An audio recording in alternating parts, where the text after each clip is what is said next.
할렐루야. 2021년도 첫 주일을 맞이하였습니다. 오늘 함께 은혜 받으실 말씀을 제가 봉독해 올립니다. 베드로전서 4장 7절로 11절까지 말씀 제가 봉독하겠습니다. 만물의 마지막이 가까이 왔으니 그러므로 너희는 정신을 차리고 근신하여 기도하라.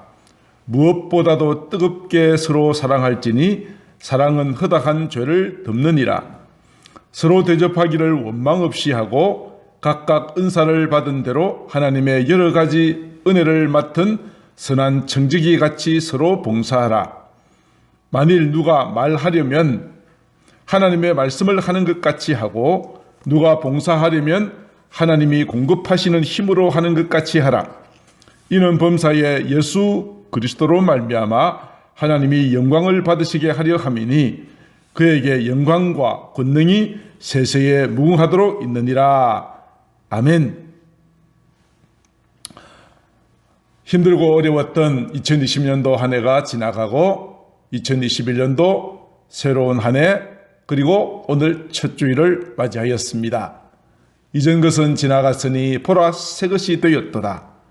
새로운 한 해를 맞이하는 저와 여러분들 새로운 한 해를 허락하신 하나님 앞에 영광의 박수를 올려 보내드리겠습니다. 할렐루야.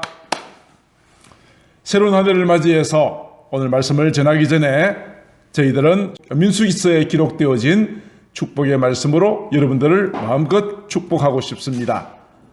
한 절씩 끝날 때마다 여러분들 아멘으로 화답하시어 오늘 이 축복이 나의 것으로 주어지게 되기를 소망합니다.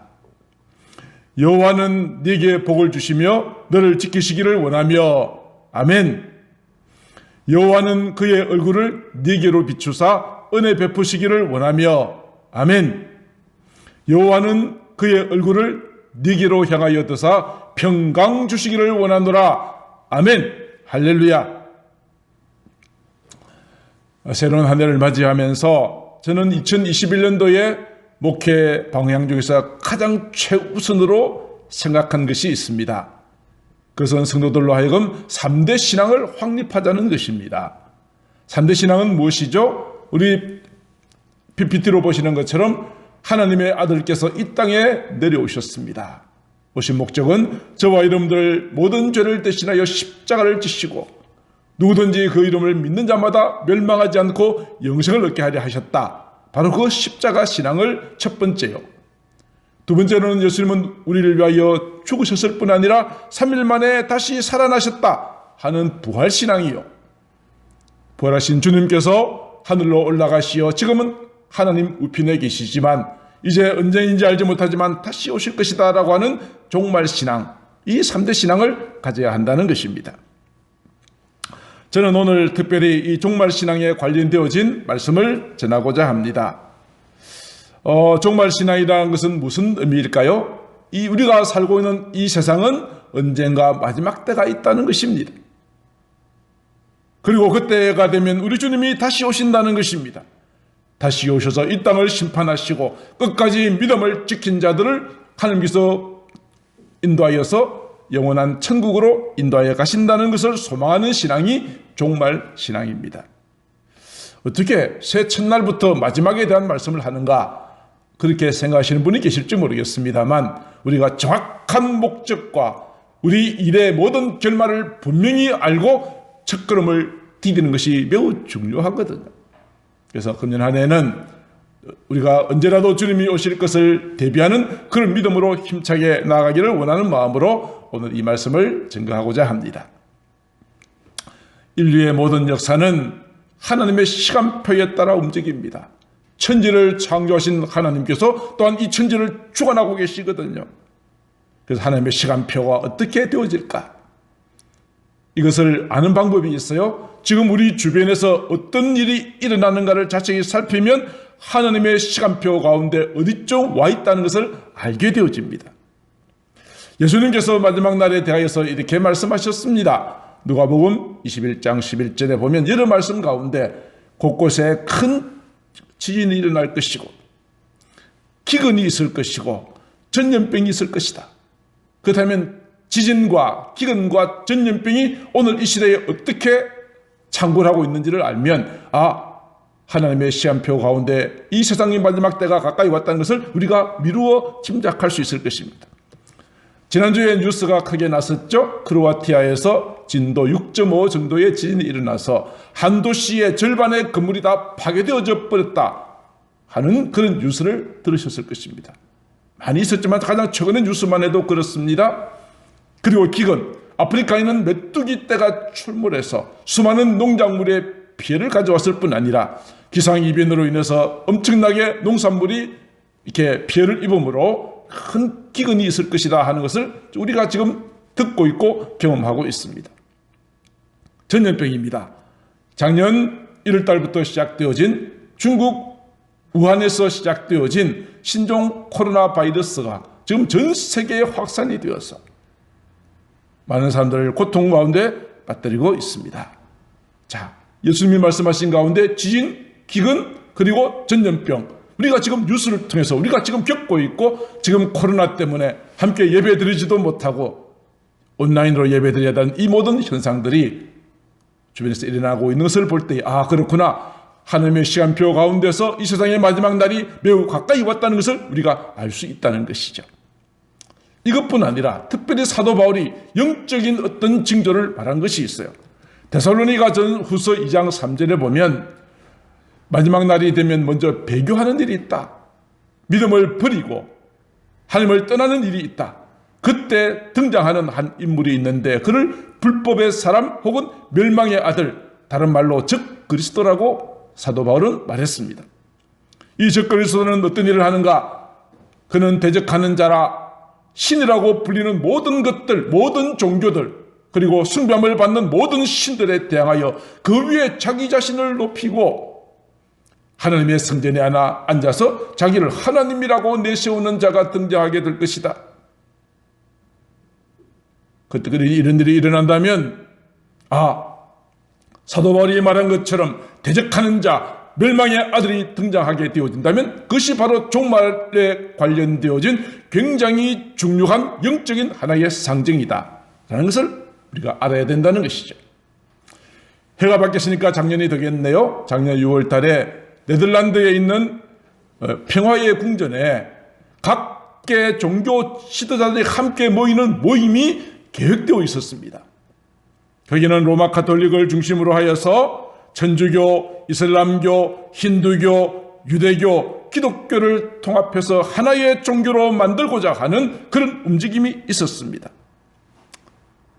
이렇게 세계의 모든 종교를 통합해서 하나의 종교로 만들고자 하는 그 내용은 무엇이죠? 모든 종교에 다 구원이 있다는 것을 이야기하고자 하는 것이죠.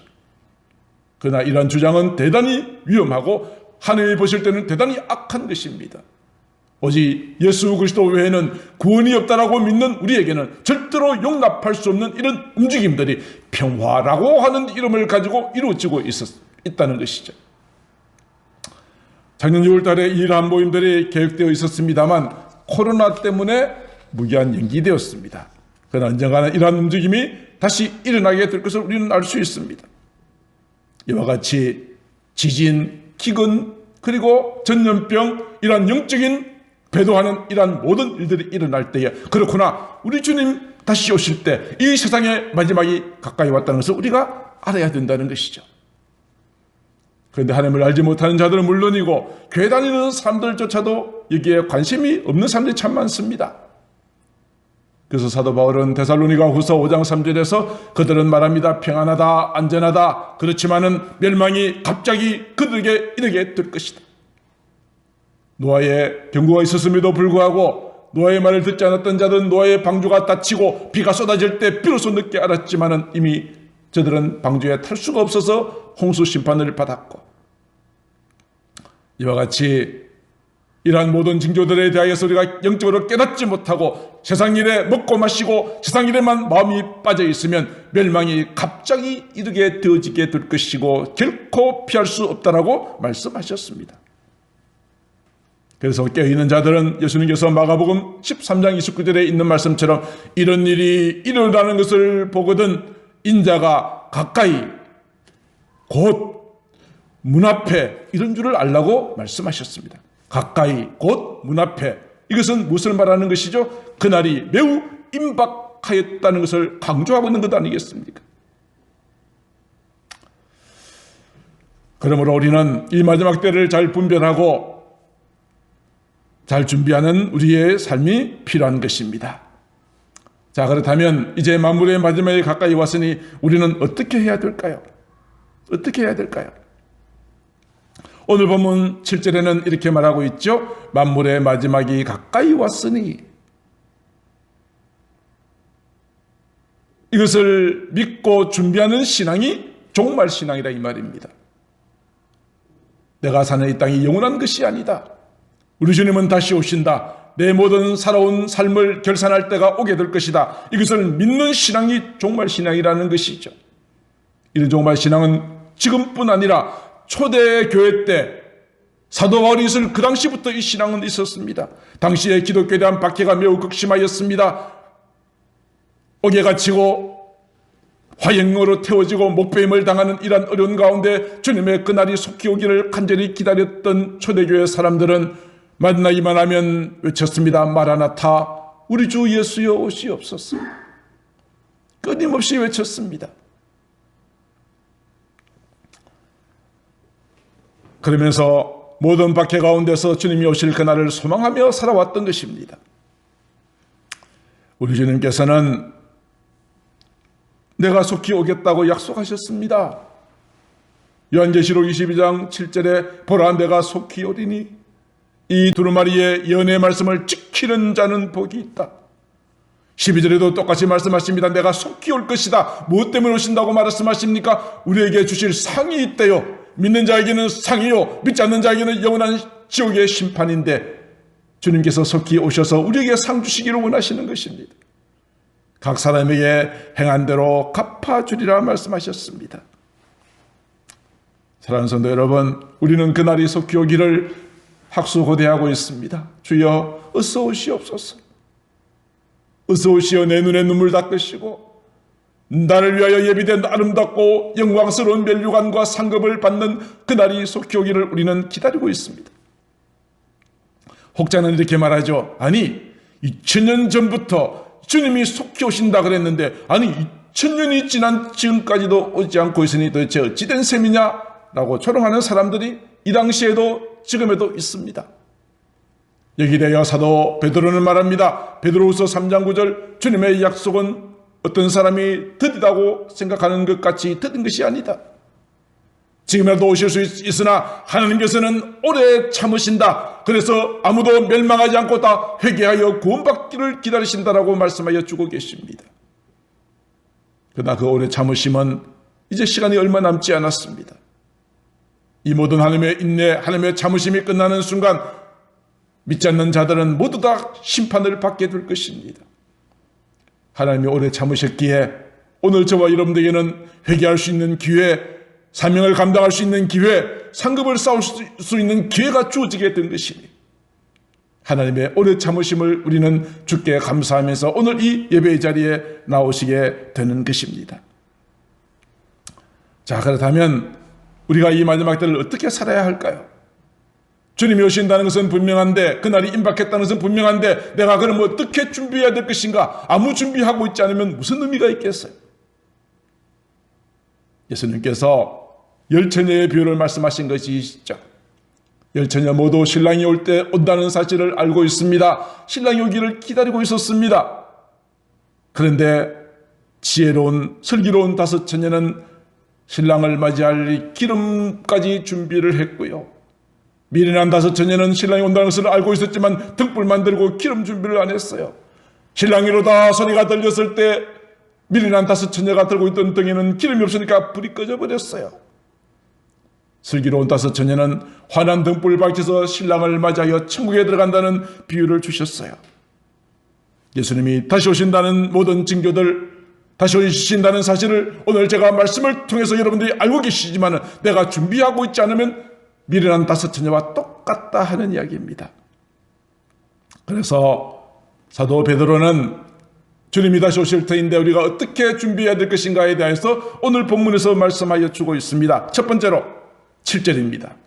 만물의 마지막이 가까이 왔으니 그러므로 너희는 정신을 차리고 근신하여 기도하라고 말씀하십니다. 베드로가 이런 고민을 하기 전에 그에게는 정말 부끄러운 추억이 있어요. 예수님께서 십자가에 못 박히시기 전에 겟세마네 동산에 올라가셨죠. 베드로와 야고보와 요한을 데리고 정말 피땀 흘리며 기도하시면서 너는 나를 위하여 함께 기도해달라고 부탁하셨어요. 그러나 베드로는요, 육신이 너무 피곤한 나머지 예수님의 그 부탁에도 불구하고 잠자느라고 기도하지 않았어요. 예수님께서 기도하시다가 제자들에게 다가오셨어요. 그리고 베드로에게 말씀하셨습니다. 베드로야, 너희가 나와 함께 1시간도 기도할 수 없었더냐? 부끄러웠어요.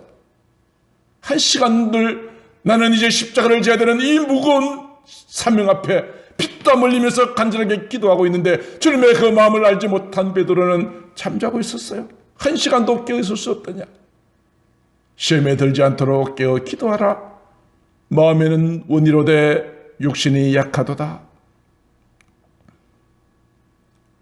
잠자서 잠들고 기도하지 않았던 베드로, 원수들이 예수님을 붙잡아가고 재판을 받을 때 나 예수 모른다라고 3번이나 부인하는 실패를 경험했어요. 기도하지 않은 베드로, 그는 실패했습니다. 우리도 기도하지 않으면 마지막 때에 모든 핍박과 유혹을 이길 수가 없습니다. 신앙생활을 바르게 할 수도 없습니다. 십자가를 질 수도 없습니다. 고난이 오면 피해서 도망갈 수밖에 없게 되어지는 것입니다. 사랑하는 성도 여러분, 여러분들 앞에 근심이 있습니까? 두려움이 있으십니까? 왜 두려워하십니까? 예수님께서 하신 말씀을 기억하십시오. 어찌하여 무서워하느냐? 믿음이 작은 자여. 하나님 우리와 함께 계시면 우리는 무서울 것이 없는데 두려워하고 무서워한다는 것은 믿음이 없기 때문이 아닐까요?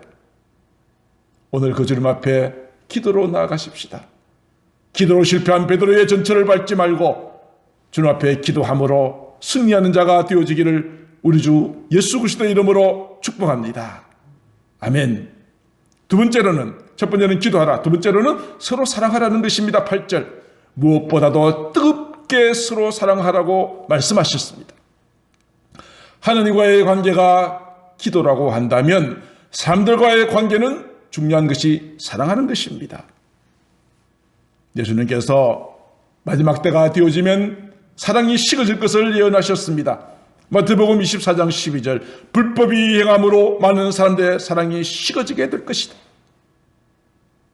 사랑이 식어지는 것은 마지막 때의 보편적인 현상이라는 것입니다. 그러나 우리는 마지막 때를 준비하는 자들은 세상이 많은 사람들의 사랑이 식어질지라도 우리는 어떻게 해야 된다고요? 뜨겁게 서로 사랑하라고 말씀하셨습니다.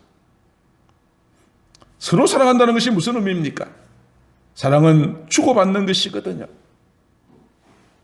사랑을 받으려고만 하는 것이 아니라 사랑을 나누어 줄 때 더 큰 행복이 찾아옵니다. 천국이 이루어지는 것입니다. 만물이 마지막에 가깝기 때문에 우리가 사랑할 수 있는 시간도 그렇게 많지가 않습니다. 시간이 짧다는 것입니다.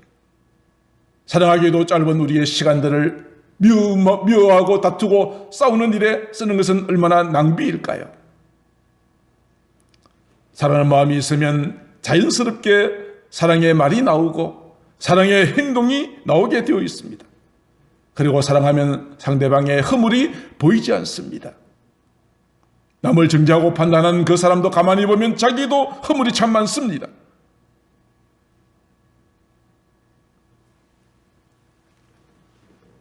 사랑하는 성도 여러분, 지난 한 해를 보내면서 저도 많은 것을 생각해 보았습니다. 성도 여러분 한 분 한 분을 더 뜨겁게 사랑하지 못했던 것을 깨달았습니다. 저의 사랑 없음을 용서하시고 새해에는 여러분 한 분 한 분을 더 사랑으로 잘 섬길 수 있도록 기도해 주시기를 부탁합니다. 우리도 서로 뜨겁게 그리고 서로 사랑하여서 천국과 같은 가정, 천국과 같은 교회를 만들어갈 수 있게 되기를 주님의 이름으로 축복합니다. 자, 첫 번째는 기도하라, 사랑하라. 세 번째는 서로 대접하라는 것입니다. 9절 말씀이죠. 서로 대접하기를 원망 없이 해라. 우리가 사랑한다면 사랑을 실천할 수 있는 여러 가지 대표적인 행동이 대접하는 것입니다. 섬기는 것입니다. 많은 사람들은 대접을 받고 싶어 합니다. 그러나 우리는 정말 남을 대접하는 자가 되어야 된다고 예수님께서 말씀하셨습니다. 예수님께서 산상설교 가운데 이렇게 말씀하셨죠. 마태복음 7장 12절 그러므로 무엇이든지 남에게 대접을 받고자 하는 대로 너희도 남을 대접하라. 이것이 율법이요 선지자니라. 이 말씀을 사람들은 황금율이라고 합니다. 골드 룰, 최고의 윤리라고 하는 것이죠. 남에게 대접을 받고 싶으냐? 그러면 너가 먼저 남을 대접하라고 말씀하셨습니다. 예수님께서도 내가 온 것은 섬김을 받으러 온 것이 아니라 도리어 섬기러 왔다. 내 목숨을 많은 사람의 대성물로 주기 위해서 왔다고 말씀하셨습니다. 주님께서도 이와 같이 섬김을 받으려 하지 않으시고 섬기시는데 우리는 어찌하여 남으로부터 섬김을 받으려고만 하는 것인지 자기 자신을 돌아볼 수 있는 시간이 되었으면 합니다. 예수님께서는 그래서 마태복음 10장 42절에 이 작은 자 중 하나에게 냉수 한 그릇만 대접하여도 그 사람은 결코 상을 잃지 않을 것이다 라고 말씀하셨습니다. 사랑하는 성도 여러분, 우리가 대접할 수 있는 것도 그 기회가 항상 있는 것은 아닙니다. 기회가 왔을 때 순종하셔야 합니다.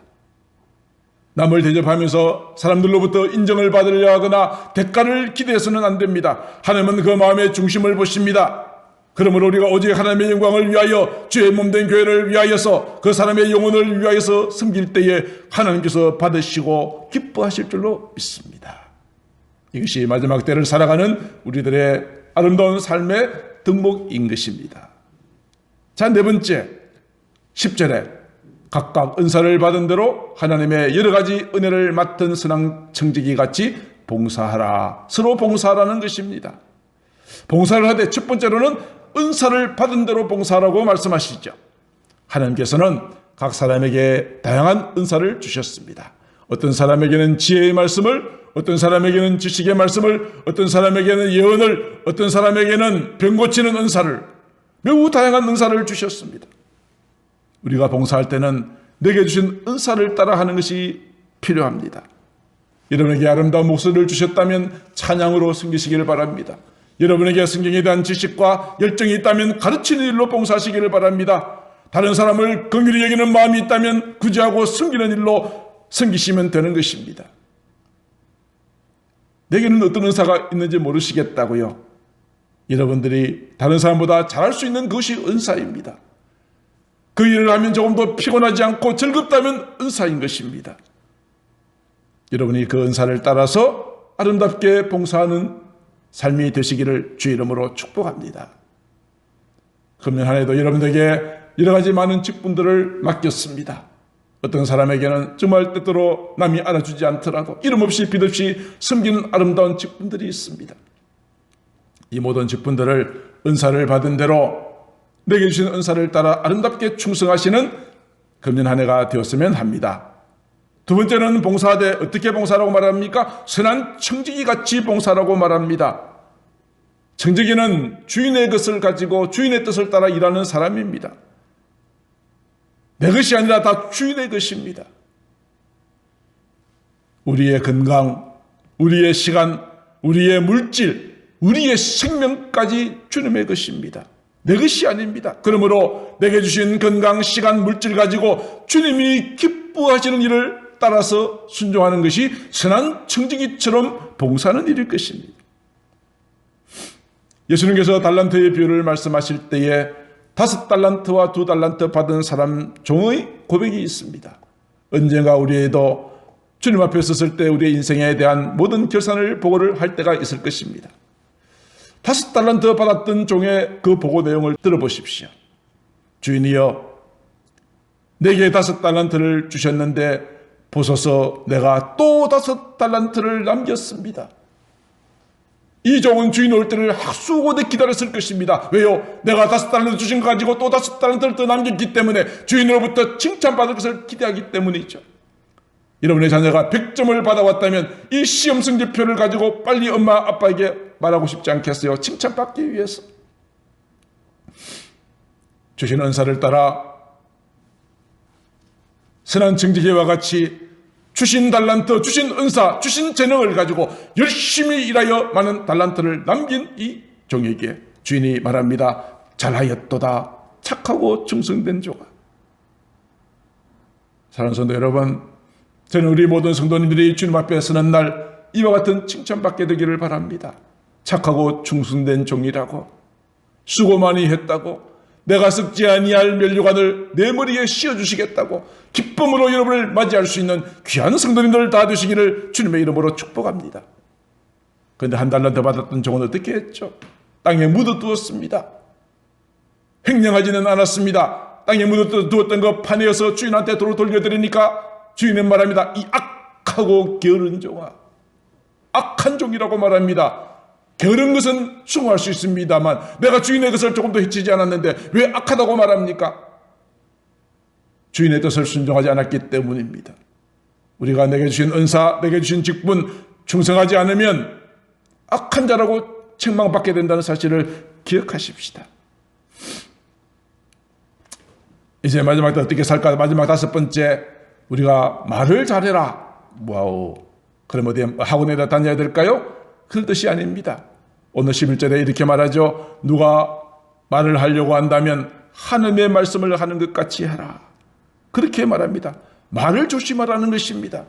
어떤 말을 하느냐가 매우 중요하다는 것입니다. 말 한마디에 사람을 살리기도 하고 죽이기도 한다는 것입니다. 우리 속담에도 말 한마디로 천냥빚을 갚기도 한다고 하지 않습니까?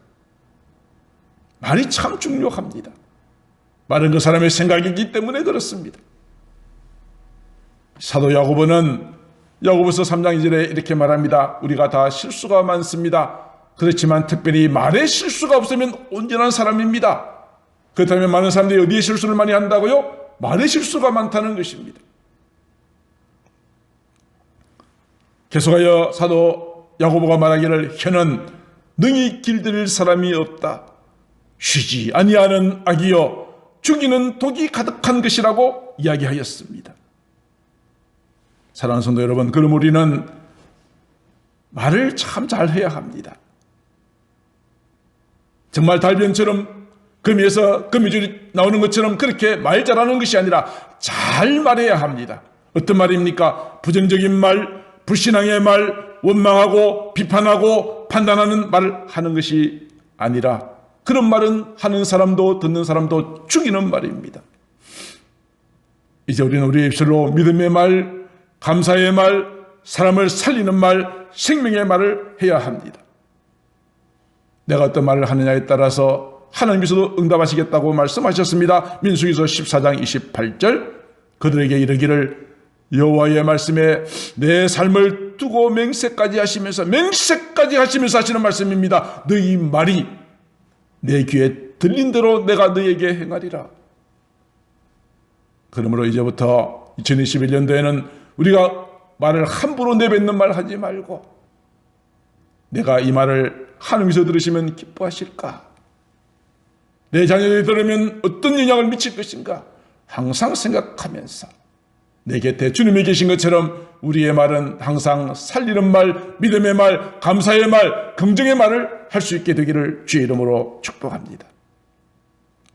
말씀을 정리합니다. 이 세상 마지막 날은 분명히 온다는 것은 여러 가지 징조를 통해서 우리가 알 수 있다고 했습니다. 신랑이 온다는 것을 다 알고 기다렸던 10처녀 가운데 5처녀는 기름 준비했습니다. 이제 주님 오실 것들을 우리가 어떻게 준비하며 살아가야 될 것인가 5가지로 말씀을 드린 바가 있습니다. 그 5가지 내용이 무엇인지를 보겠습니다. 첫 번째는 무엇이죠? 정신을 차리고 근신하여 기도하라는 것입니다. 기도하라. 두 번째는요, 서로 뜨겁게 사랑하라. 하나님에 대하여는 기도요, 성도들 사이에는 사랑하는 것이고, 이 사랑은 어떻게 표현하는 것이죠? 서로 대접하기를 원망 없이 해라. 그리고 선한 청지기적인 사명을 가지고 은사를 따라 서로 봉사해라. 마지막으로 우리가 말을 잘해야 된다. 믿음의 말을 하자, 살리는 말을 하자, 감사의 말을 하자. 이것이 마지막 때에 슬기로운 5처녀와 같이 오실 신랑을 맞이할 준비를 잘하는 바로 그런 자의 삶인 것입니다. 말씀을 마칩니다. 사랑하는 성도 여러분, 새로운 2021년도 새날을 저희들이 맞이했습니다. 이제 만물의 마지막이 더욱 가까이 왔다는 사실을 우리가 알아야 합니다. 그래서 우리도 정신을 차리고 근신하며 기도하며 사십시다. 뜨겁게 사랑하며 살아가십시다. 대접하기를 원망 없이 하십시다. 맡은 직분 사명을 충성스럽게 잘 감당하며 봉사하십시다. 그리고 우리는 사람을 살리는 귀한 말을 하나님 앞에 들으십시다. 이를 통하여서 오늘 본문 마지막 11절에 오직 하나님이 영광을 받으시는 삶을 살아가십시다. 모든 영광 주님께 올려드리고 주님이 우리의 모든 삶을 기쁘게 받으시고 하늘 문을 여시사 우리에게 한량없는 영과 육의 강건한 은혜와 범사가 잘 되어지는 복과 강건한 은혜를 부어주시게 되기를 주님의 이름으로 축복합니다. 오늘 2021년도 첫 주일을 맞이해서 이 세상의 마지막은 반드시 온다. 향방 없는 것처럼 사는 것이 아니라 방황하는 인생이 아니라 표류하는 인생이 아니라 분명한 목적을 향하여 오직 주님만을 바라보고 선한 청지기와 같이 맡은 사명 잘 감당하여 주님 앞에 귀한 축복받는 저와 여러분들 다 되시기를 다시 오실 우리 주 예수님의 이름으로 축복합니다. 아멘. 기도하십시다. 사랑하는 아버지 하나님, 이 세상은 죄악으로 가득 차 있지만 하나님의 시간표를 따라 이 세상 마지막 날이 매우 가까이 임박하였음을 저희들이 고백하게 됩니다. 주여, 이 시간 간절하게 비옵고 비옵나니 이 마지막 때를 잘 분별하여 깨어있는 우리 성도들 되어줄 수 있도록 축복하여 주시옵소서. 십자가 신앙과 부활 신앙과 그리고 종말 신앙을 우리가 확실하게 확립하여서 어떠한 유혹과 핍박에도 마지막까지 끝까지 인내하여 견디고 주님 오시는 그날 주님 앞에 칭찬받는 저희들 되어줄 수 있도록 인도하여 주시옵소서. 이제 2021년도 한 해를 힘차게 주님의 은혜 가운데 시작합니다. 주여, 저희들과 늘 함께 동행하여 주시어 아버지 하나님의 마음을 기쁘시게 해드리기에 부족함이 없는 저희들 되게 하여 주시옵소서. 이 모든 말씀을 사랑이 많으신 우리 구주 예수님 이름으로 축복하며 간절히 기도드리옵나이다. 아멘.